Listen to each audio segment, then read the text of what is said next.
understand how much, you have to understand how much the Shiites hate the Sunnis.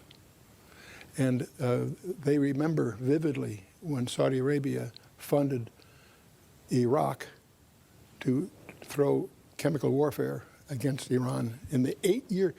You know, the other myth that gets promoted is that if it wasn't for Israel, we'd have peace in the Middle East. That's utter nonsense.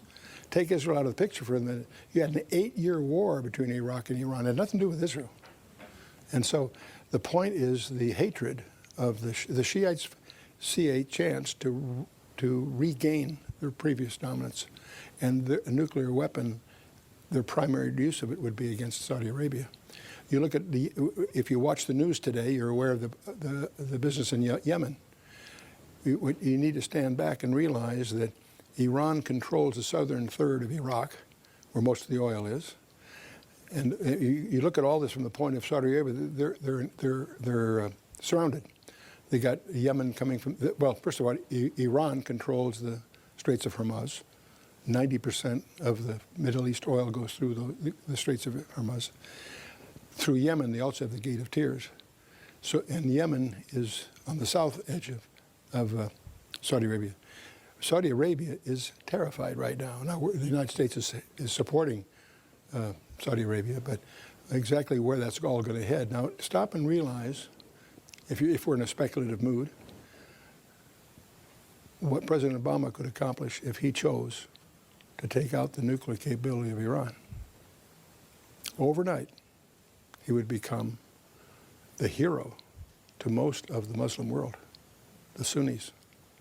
He also could turn on his heel to Netanyahu and say, now you owe me one. So, a big one. A big one. So, and as you look at the emergent capability now it's been stalled thanks to cyber warfare by, we assume, Israel, the nuclear capability, but that's just a stall.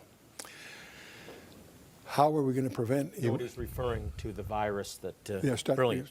Right. That's a whole other part of the story. But so what I guess I'm getting at is a suspicion I hold. If that should happen, the strong suit, militarily speaking, of Israel is a tank corps, and if they had the backbone and the guts to go after the Hezbollah in the north and Hamas in the south and use that opportunity while that's going on, just to seal off their borders and say to the world, up yours, and we're a nation now. Beep. Yep. Yeah. Beep. Bleep. Yeah.